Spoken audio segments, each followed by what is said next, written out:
नहमदु व नुसल्ली अला रसूलिल करीम औज़ु बिल्लाहि मिनश शैतानिर रजीम बिस्मिल्लाहिर रहमानिर रहीम। ये सब तुम्हारा करम है आका के बाद अब तक बनी हुई है। बदे से पहले तो आऊँ एडा जितरा भी अचेला मुंहिंजा महिमान आहिनि बधाई माशाअल्लाह पोते जी हैसियत में हिकिड़ी मतिलबु भरपूर शख़्सियत आहिनि।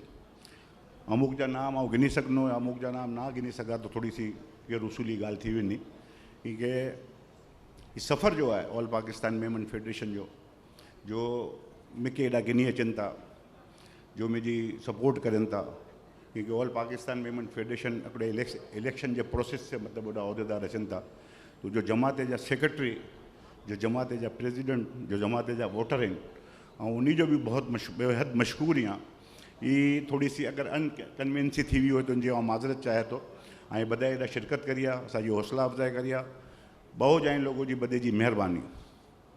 ये जो डॉक्यूमेंट्री नारी है इन बाद तो शायद मूंखे ॻाल्हि करण की ज़रूरत महसूस ना थी है, मगर ये जो 15-17 मिनट की डॉक्यूमेंट्री है इनमें एतरी बड़ी चीज़ों असा समझ ना करी सकना। डॉक्यूमेंट्री 17 मिनट की भी तो आऊँ भी चवंदो कि यार पब्लिक बदी चवंदी कि 17 मिनट जी ऐसा कि फिल्म दिखारना, मगर आऊँ लोग जो मशहूर हैं कि आए लोग टाइम दीनी है, आए लोग एडा आविया इनके नारिया थैंक्स इन बदे जो। आऊँ पिछले 12 वर्ष मुझे जमात जी भी प्रेसिडेंट रियो हो, ऑल पाकिस्तान मेमन फेडरेशन में भी जो मुझे बीजो टन्योर है 3 वर्ती आई।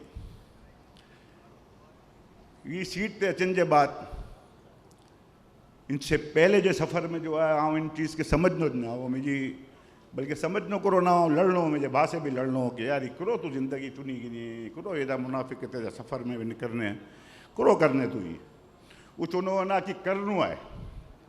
बहरहाल मुझे मरण के बाद मुझे रब जो है फुटबॉल की तरह अमुक साथी किक मारी ने गिनी आया अची विया तो पी मुझे उसूल है हिकिड़ी ख्वाहिश है अचन से पहले घणो सोचा तो अल्लाह से मंगा दो अपने आप के तोला तो कि भाई आऊँ वज़न उपाड़न के काबिल यहाँ के ना, क्योंकि जिले करी ने ओहदा दुनिया है खाली दुनिया जो मकसद है उल्ले करी तो ओहदा गिरना आसान है, मगर जिले करी ने अल्लाह जो खौफ है उल्ले करी ने ये ओहदो जो है ये कांटे की सेज है खार है, क्योंकि जॾहिं अची ने व्यू था ने खुदा ना खास्ता जो कम करी सकूँ था वो ना ही करना तो एडा दुनिया जो तो मुझे खौफ इतने कि अल्लाह की मेहरबानी से आऊँ कड़े तनकीद से कोई चीज़ से घबराइंदो नहीं हाँ, मुझे रब जो है उनसे मुझे खौफ है कि आया हूँ मुझी जिम्मेदारी पूरी करी सकी रही हाँ कि ना।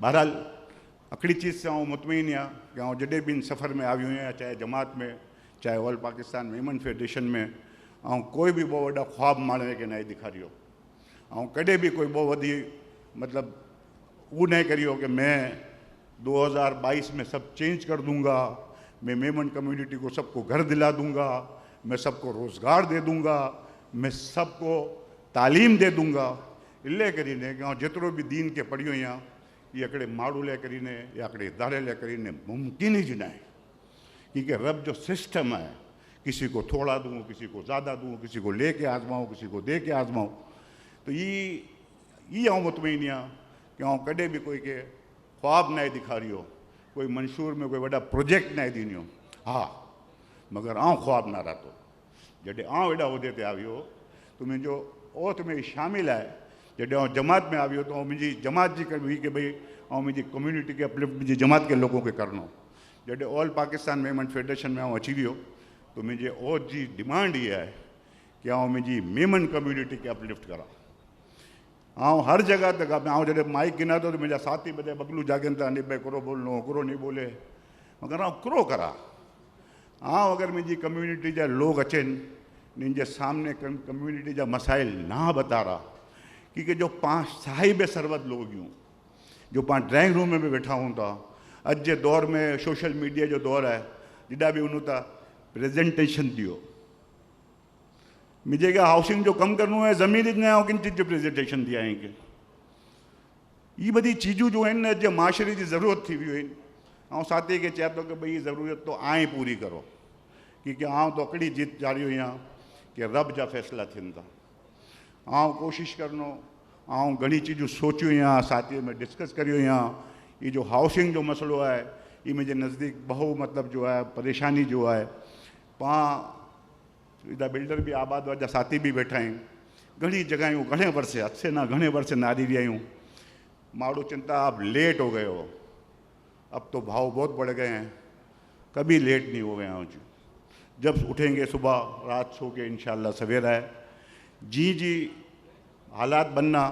क्योंकि उड़ा जो ज़मीन हाईवे जी आहिनि ऐं बदे के बिल्डर वेठा आहिनि, ख़बर है कि उड़ा केतिरा मसाइल आहिनि।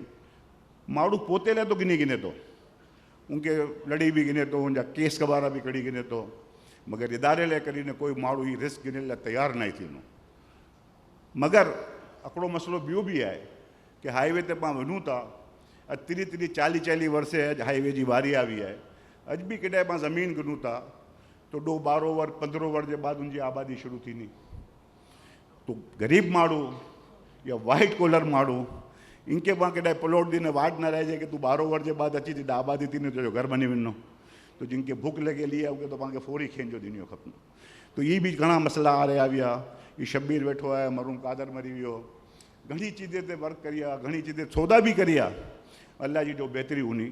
अॼु एतिरी मुंगाड़त थी हुई है। घणा दोस्त ज़कात के हवाले से प्रोजेक्ट बनल है, पोते जी इज़हार करिए कि असां जे भेड़ायूं ऐं 2-4 ॼणे से पैसा गिनी ने करो करा जॾहिं સુધી कोई कॉन्क्रीट खाली बस फीता कपा ये हो गया है। 2-3 वर 4 वर जे उहदे लाइ करीने इतरा बड़ा वादा करीने ना वादा खिलाफ़ जो गुनहगार थिया, ये मुँह से तो नहीं थीनो, इंशाल्लाह करूँ भी नहीं। गाल ये है कि आई आबाद जा मुंहिंजा दोस्त एॾा बड़ा वेठा आहिनि, ॿिया बिजनेस टाइकून भी वेठा आहिनि। हिकिड़ी परेशानी से जो वास्ट लेडी से गुजरी रही हुई हैं, वो थोड़ो से इज़हार एॾा करी दिया। अमुक माण्हू जो आहिनि मूंखे कंपेयर करनि था ने मूंखे बता रहे था कि इस्माइली कम्युनिटी को देखो, कोई चो तो बोरा कम्युनिटी को देखो। पर इन के समझाए लाइ मूंखे टाइम लगे तो कि बाबा वो हिकिड़ी यूनिट है, हिकिड़ी माइनॉरिटी है, हिकिड़े इमाम जा पैरोकार आहिनि, बधाए उन ते मञनि था। एॾा तो बोझ आणे कि गिना तो बीजो हटी वञे थो। तो ये मुश्किल कम है। तो ये हर माण्हू चिंता जवाब दिया तो मुझे कमी जी जो ड्यूटी है ना। तो 54 जमातों ने 22 जितना भी जितनी मेमन कम्युनिटी है, तो इन जो अनपेड मुलाजिम है। तो अनपेड मुलाजिम तो कमी जी जाए क्योंकि माण्हू सवाल करनो, कोई माण्हू मतलब मूंखे करनो, मुझे जवाब दिनो है तो दिया तो इंशाल्लाह। अमुक ॼणा मूंखे सैलानी वेलफेयर से मिलाई दियनि था, अमुक ॼणा मूंखे अल मुस्तफ़ा से मिलाई दियनि था, अमुक ॼणा जो है। तो इन के ये मैसेज इड़ा है ऐं बधे के कि न वो जो लोग आहिनि वो पोते जे इदारे जा सरबराह आहिनि, सुप्रीम लीडर आहिनि ने उन्हीं जी अगर वासली ऐं ज़िंदगी नारना तो उन्हीं जो स्ट्रगल है। वो पोते जी ज़िंदगी गुज़ारी आहिनि, उन्हीं जा फॉलोवर आहिनि, उन्हीं जा माशी है। मुझो तो ओ थी जाए कि मेमन कम्युनिटी लाइ कम करनो है। तो बधे मेमने के ही मैसेज मुझी ड्यूटी पूरी करी रही आहियां।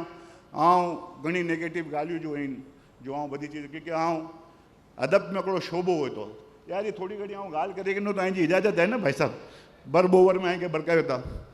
अदब में हिकिड़ो शोबो है, तनकीद निगारी। वो मुसन्निफ पोते जी किताब के एतिरो नहीं पढ़नो है जेतिरो तनकीद निगार इनके पढ़े तो, इनमें गोतिया करे तो कि भाई मुसन्निफ जी कोई गलती गोती की ना। तो बदकिस्मती से भी इन फील्ड में आवी हुई तो तनकीद निगारी थी हुई हैं। घणे इदारे के बारे में नारा तो कि भाई वोड़ा कम करो पॉजिटिव थी वियो है, करो नेगेटिव थी रहियो है कम बहुत जोड़ो कम करी रही आहियूं। पंहिंजी मेमन कम्युनिटी जा लोग बड़े बड़े इदारे में नारू था पां माशाल्लाह वो पोते जो कम करी रहा होनि था।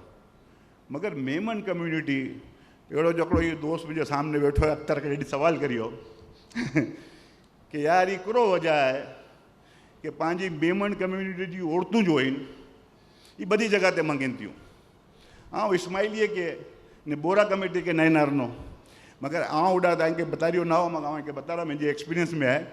घणी बोरा कमेटी वारियूं बायूं घणी जो आहिनि जो मंगनि जा आदि आहिनि वो अचनि थियूं। बाद में असांखे ख़बर पए थी कि भाई तू तो इस्माइली है, मगर गरीब माण्हू मंगल लाइ अचे तो जो आदि हुना मंगना हुना। मगर क्रो पाई सोच जे क्या आया जमात से या पा फेडरेशन से कोई ज़रूरियात अड़ी होए जो पा इन्हीं जी फुलफिल करी दूँ। अगर उनके शादी में 5 लाख खपन था वो जमात उनके 50-60 हज़ार दिए जो बी जमात बड़ी जमातूं तो वधारे पैसा दियनि थियूं ने फेडरेशन इन्हीं के अकोड़ लग पंज दिए आया ये मुमकिन है कि तेरे पैसे में बोलते जी बच्चे की शादी करी कितनों। अच्छा आई जी भी लिमिटेशन है असा क्या 300 साल में एप्लीकेशन जमा थी थी शादी मदद जी।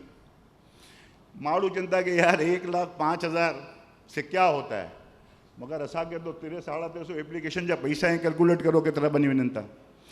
हाउसिंग जो ख्वाब नारी ने ईदा अख्तर भी गवाह है कि आज से 12 वर्ष पहले याद है ना कि अख्तर आज से 12 अहमद भाई पंहिंजे भेड़ा हुआ अहमद भाई ने साहब उन ज़माने में भी हिकिड़ी ज़मीन नारी आहे नक्शा बनी हुई आहे अमुक जमाते जा साथी तो एतिरो अॻियां वधी विया बधी जमाते से एप्लीकेशनूं गिनी गिनी आहे।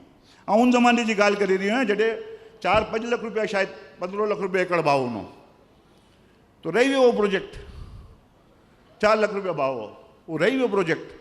अच्छा जो प्रोजेक्ट असां ना ही करी सघी आहे अगरि ने हाउसिंग में असांजो मन हो तो असां शुरू करी आहियूं। असां डुप्लीकेशन से अवॉइड करूं था।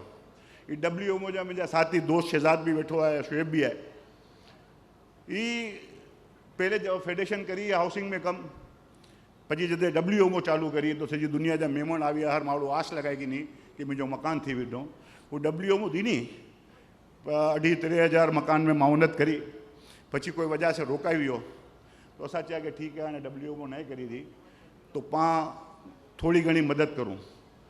मूंगाड़ा थोड़ा पैसे पे उन्हें मगर लगभग 300-350 मानवे के पां मकान गिने जी माउनत करी सघी आहे उन्हीं के ही पैसा प्रोवाइड करिया तो पोते जे घर बड़ा थी सघिया जो कि ये कम न है वॾो ये जो आए के दिखारी रही है 2-11 करोड़ रुपए जो कम ये मुझा साथी नाराज़ थियनि था कि स्टेज ते ये कम न है फेडरेशन जो ये पीनट है जो फेडरेशन जो ये कम भी न है या WMO जो असांजो ये जो शहजाद जे बेड़ो भी मीटिंग करियोसीं इकबाल सलमान इकबाल आयो है माशाल्लाह उन्हीं जे बेड़े भी मीटिंग करियो कि ये असांजा कम नहीं मगर रोल ले करी ने करूँ था कि भाई ठीक है जॾहिं सुधी की नाए थी ना कोई वॾो प्रोजेक्ट में लेगेसी न करी सघना तो मानवे जी हेल्प करी सघूं।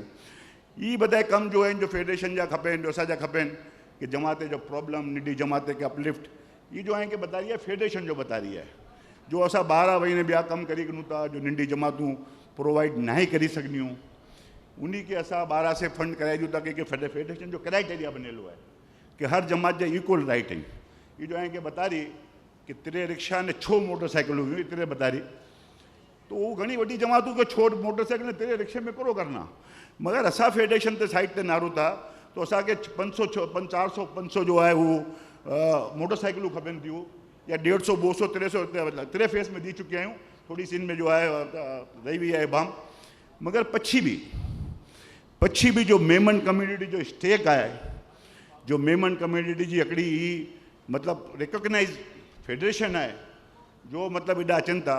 अच्छा आउं एॾा ही आहियां तो आउं तो मुंहिंजो टंडियोर ख़लास थींदो त हली वेंदो आउं 4 वर में पहाड़ तो न तोड़ी सघंदो मगर मुंहिंजी कैपेसिटी से अगर आउं उहिदे ते हली भी वेंदो तो आउं मुंहिंजी मेमन कम्युनिटी जा कम थोड़ी छॾी ॾींदो जो मुंहिंजे वॾा लोग वेठा आहिनि बग़ैर उहिदे ते कम करण वारा अगर काल आउं मुंहिंजे उहिदे से रिटायर थींदो या जो मुंहिंजो टन्योर पूरो थींदो तो आउं जो मेमन कम्युनिटी जी हालत नारियो ही आहियां तो मुझे रब मुझे पूछे नहीं कि तेरे को तो सब पता था तो आऊँ मुझी जात से कोशिश करनो मगर आए जे सुधी हिकिड़ो सवाल रखी वञा तो कि पां जमाते में जो भी कम करी रही आहिनि वॾी जमातूं 2 करोड़ में कम करनी हुयूं 3 करोड़ में कम थी रहियो है जेतिरा वसाइल वधी रहिया आहिनि एतिरा मसाइल वधी रहिया आहिनि इन ते भी पाण खे गौर करण जो है कि केॾा पंहिंजी लेगेसी है केॾा पंहिंजा मसला आहिनि कि माल एक कसीर से मसलो हल नहीं थिए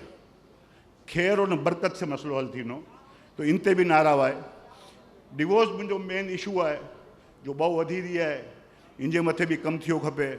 थैलीसीमिया जो प्रोजेक्ट फेडरेशन उपाड़ी गफ़ार बिल्लू साहब ने elimination of thalassaemia Memon community उनमें बोरा कम्युनिटी अशनाशरी इन्हीं में थी वियो है ख़लास थी वियो है पांजी मेमन कम्युनिटी में बदकिस्मती से खलास नहीं थियो ने एतराब में सिंध में अकड़े अकड़े घर में घना भी हैं वो भी जो नारनो उन्होंने खबर है मगर गाल ये है कि कुतियाना भी बहुत वॾो कम करी बाटवा भी खोली है थैलीसीमिया मुंहिंजो हिकिड़ा दोस्त आहिनि हेल्प वारा दबारता बानी की टीम मुंहिंजी आरिफ जी ये दोरा जी से निंडो सेटअप में 350 माण्हू जो 350 बच्चे लाइ होॾा बनाया है करो करी रहिया आहियूं, पाण ओछो तो नहीं करी रहिया, पाण तो वधाईंदा वञी रहिया आहियूं। अॼु 2 बेड जो 15 बेड जो 350 ते किनी वियो, बाटवा कुतियाणा बधाए किनी विया आहिनि। हर महीने हर 2 महीने वीचारा महिनत करी रहिया आहिनि, ब्लड डोनेशन कैंप लगाई रहिया आहिनि। कॾहिं सुधी इनमें सोचनो खपनो कि जो चीज़ इख्तियार में है पाण रोकी सकूं। हिकिड़ो दोस्त मूंखे अची वासले ॾींहं में कि जे निभाए ऐं सारा माण्हू इहो तो असां कंहिंखे कैप्टन बनाया आहियूं, तो कंहिंखे क्लास जा मॉनिटर बनाया आहियूं, सॼी राति निंदर न आई कि यार हिकिड़ो चई वियो। પછી આउं एनालिसिस करियो कि भाई मॉनिटर तो हिकिड़ी क्लास जो हुई तो, जहाज जो कैप्टन भी हिकिड़े जहाज जो हुई तो अल्लाह ताला जो मूंखे मॉनिटर बनाया है वो हलाई रही आहियां। जो जहाज मूंखे अल्लाह ॾिनी आहे उनखे सर्वाइव करी रही आहियां। कोविड में पास लेडी में प्रॉब्लम आयो फंड जो, हाउसिंग जा केस फंसेला हुआ, मेरा साथी चया कि नहीं भाई पैसे नहीं है, कोई मसला नहीं है, अल्लाह करा देगा। मुझा वसाइल हुआ हाँ मोकिलियो।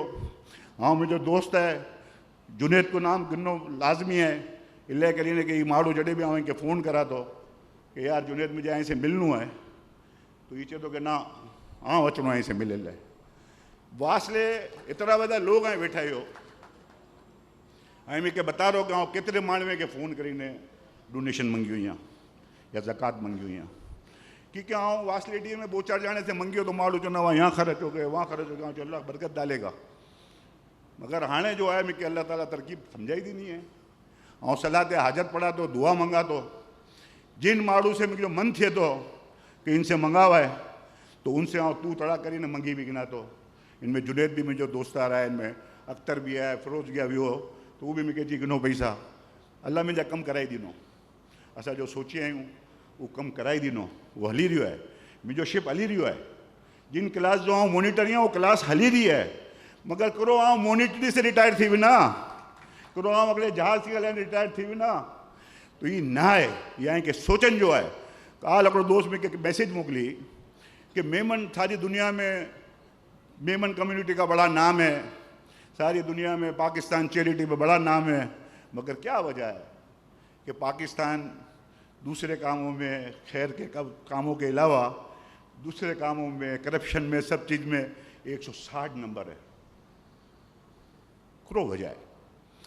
आया अमुक साथी मुझी गाल के ख़राब ना लगाई, ज़कीरा अंदोज़ी थियूं था पाण के रेट वधी वञनि था, तो बिल्डर भी मुझा दोस्त आहिनि, तो मुझे लिए गाल करी रहियो, भी सोचा भी थोड़ो घणो कम करे ला मंडियूं। आया ज़कीरा अंदोज़ी खाली खुराक में नाजायज़ है कि ॿी चीज़ में भी है। सोचो सोचो जो मसाइल वधी रहिया आहिनि, करो अॼु बधाए खाधे जा खाराए रहिया आहिनि, करो मानवे जी भूख ओछी करी विझी आहे। मुझो रब चए तो 2 काम बढ़िया, सलाम आम करो और लोगों को खिलाओ। घणी पैदा समझी नहीं सकियो इन हदीस जो मसलक कि अल्लाह आपको पैसे दे तो आपका दस्तर वसी कर दो। हाँ मूंखे ख़बर न है कि पंहिंजो दस्तर वसी करनो है कि सॼी दुनिया जो दस्तर वसी करनो है। ये भी सोचो, सोचन जी ॻाल्हियूं आहिनि। मुंहिंजी ज़िम्मेदारी है, घणी बधी माण्हूअ खे चया तो कि अरबे रुपया ख़र्च करे विझो था, उन कम से मेमन कम्युनिटी के करो फ़ाइदो है।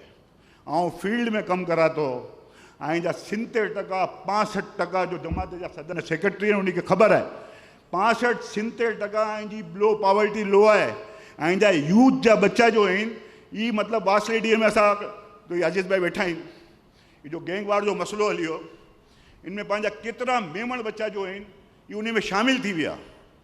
उन्हीं से इंटरव्यू करिया कि भाई करो करी दिया है वहाँ ही, तो ची यार 500-600 रुपया रोज़ मिलन था, नौकरी मिलनी नहीं, आराम जी नो आहे फर्स्ट क्लास, जो असा के मोकलन था उन लाइ पैसा करूँ था, कोई के चमाट मारी ने रिबन जो चश्मो गिनी गिनूं था, कोई खीसे से 2-4 हज़ार रुपया गिनी गिनूं था, छप्पड़ करी गिनूं था उड़ा जो पगन। तो अगर नहीं सोचो, यहाँ जी जिम्मेदारी है। मुझे रब पूछनो से पूछनो कि तुमने बड़े बड़े कारनामे किए हैं, बड़े बड़े सब बनाए हैं, अपनी कम्युनिटी के लिए क्या किया है? जो शरा चेती हाँ से डिमांड करा तो कोई मुझे लिए थोड़ी डिमांड करा तो जी शरा चेती कि अपने रिश्तेदारों, अपने अकरबा और अपने लोगों को देखो। जॾहिं सुधी पोते जी घर वारे के पूरो नहीं करी सकना, पोते जी कम्युनिटी के पूरो नहीं करी सकना, कि ज़कात जो हुकुम है कि कहिड़ा भी ॿार नहीं विझी सकना। मूंखे साथी जनता सोशल मीडिया आउं करो करा मुंहिंजी फेडरेशन जे ॿाहिरां दस्तर लॻाया, आउं करो करा फेडरेशन जे ॿाहिरां मतिलबु बॉक्स लॻाया। मुंहिंजो कम इज मेमन फेडरेशन जो आहे, मुंहिंजो ओथ इज मेमन फेडरेशन जी अपलिफ्टिंग आहे। तो मुंहिंजो टारगेट ने मुंहिंजी डिमांड बि मेमन फेडरेशन से होनी। इहा आउं हिकिड़ी जब ॻाल्हि आहे की करीने वञा थो की घणा कम आहिनि। अगरि आए लोग नारना मुंहिंजो तो कम ओवर जो आहे, मज़ीद वर 1.5 वर जो हुनो आउं करनो। इन जे बाद भी इंशाल्लाह जो चीज़ भी के करें जी होनी जिनके ज़रूरत पवनी इंशाल्लाह उनजे बेड़ा कम करना। असां लाइ करीने कोई मसलो न आहे। सलमान इकबाल सां मुलाक़ात में ई थियो कि असांजो फेडरेशन जो हिकिड़ो अलमियो आहे सम्झी गिनो कि फेडरेशन डायरेक्ट पब्लिक डीलिंग नहीं करनी। फेडरेशन जमात के नारे थी खाली जो जमात है असां जेतिरी भी इमदाद करूँ था उनजो मतलब मानवे जो वो भी करूँ था। असांखे ॾे रक्षो दी ने मोटरसाइकिल दी ने फोटो सेशन नहीं कराइना। असां प्रोग्राम लॉन्च करिया कराची में ज़रूरी हो, सक्कर में करिया, हैदराबाद में करिया वन टाइम ने असां जेतिरी मोटरसाइकिल रिक्शा हाउसिंग की मदद ये असां जमात के थ्रू करूँ था। असां मोटरसाइकिल जी ने रक्षे की चावियूं जमात के प्रेसिडेंट ने सेक्रेटरी के दूँ था, ना कि कोई पब्लिक के बरकाई ने। मुझा साथी दिन का ज़रूरत है हाँ जो आई के ज़रूरत है तो आई करो कि हाँ तो अगली चीज़ सीखी है मुझे वडील से कि दूध को कहने की ज़रूरत नहीं पड़ती मैं सफ़ेद हूँ, वो सफ़ेद ही रहेगा।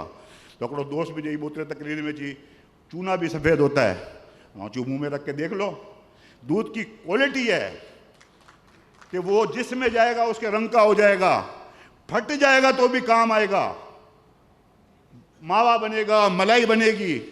मुझी जिम्मेदारी आऊँ पूरी करी रही हाँ। हर जगह जगह पब्लिक या वही दोस्ते के वही ने ऐं जा ॿ वॾा कम आहिनि मूंखे न ख़बर। आऊं मेमन कम्युनिटी जो जेस दी प्रेसिडेंट आहियां, मूंखे ख़बर पवनी खपे कि ऐं मेमन कम्युनिटी लाइ कहिड़ो कमु करी आयो तो मूंखे ख़बर पवनी। मुंहिंजी तो ज़िम्मेदारी इहा आहे ऐं ऐं सुधी ॻाल्हि पुकाइनो ज़रूरु सोचो, ज़रूरु नारो इनके। हाँ मुझे भी मवाजनो करा तो हाँ दोस्ते के चाह तो न इधर उधर की तू बात कर, ये बता के काफिला क्यों लुटा, मुझे रहजनों से गिला नहीं तेरी रहबरी का सवाल था। પછી હું दुआ करा तो अल्लाह कि तू मुझे जो थोड़ा डीले रहबर बनाए, कोई कम मुँह से कराएगी, कोई कम मुँह से कराएगी, वादो ना है कोई समझो, मगर मुझी ख्वाहिश है वो ख्वाहिश कदे पूरी थी नहीं कि आए बधाए मुझे बेड़ा मिलना 1 2 1 11 अकड़ो 111 अकड़ो 1000 अकड़ो 111 आऊँ अकड़ो न अकड़ो बो नहीं करना। तो आए बधाए इंशाल्लाह बेड़ा जुड़ना तो पाण ज़रूर मेमन कम्युनिटी लाइ कंहिं वॾो कमु करना। और डब्ल्यू में सलमान के चयो कि भाई आए भी उस मानवे लाइ कमु करो था जिन लाइ असां करूँ था। पंहिंजो कमु हुनो खपे कि कोई लेगेसी प्रोजेक्ट। ये शहजाद मुझे बड़ो टच में हो तो भाई तो कोई हरज तो नहीं ना मेमन कम्युनिटी के बड़ो लेगेसी प्रोजेक्ट दिल लाइ करी दें। अगर असा जो लोग जिन फील्ड में कम करन था उन्हीं जी मावनत करना उनके बेड़ा शामिल थी वना या वो असाजे बेड़ा शामिल थी वना तो ज़रूर में ज़रूर कोई लेट न है। जब जागो सवेरा इंशाअल्लाह सवारे पाछा उभा थीना। असाजी जो ख्वाहिश है जो मुझी ख्वाहिश मुझे साथी की ख्वाहिश है इंशाअल्लाह ऐं जो सपोर्ट उन्होंने तो पूरो करना। ये प्रोग्राम लाइ करीने आऊँ मुझा साथी बड़ा वॾा उभा आहिनि। प्रेसिडेंट की कोई हैसियत न है उन्हीं घना अकड़ो माण्हू हो तो जी ताकत होती पकड़ो अकड़ो गणाए तो उनके बेड़ा लग्न अचन था तो अकड़ो 11 अकड़ो 111 मगर आऊँ घनी बेड़ा सोचा तो कि यार आऊँ तो 0 ही हाँ मगर पछी मुझे बेड़ो अकड़ो लगे तो वो भी डो थी वने तो बेशक अकड़ो 111 नहीं थी असां इंशाअल्लाह इन मिक़दार में ये बड़े साथी मुझा उभा आहिनि। उमर जो आहे इन प्रोग्राम में मेहनत करी जावेद है जो फिर जाऊँ किन किन जा नाम किना कोई जा रही वना।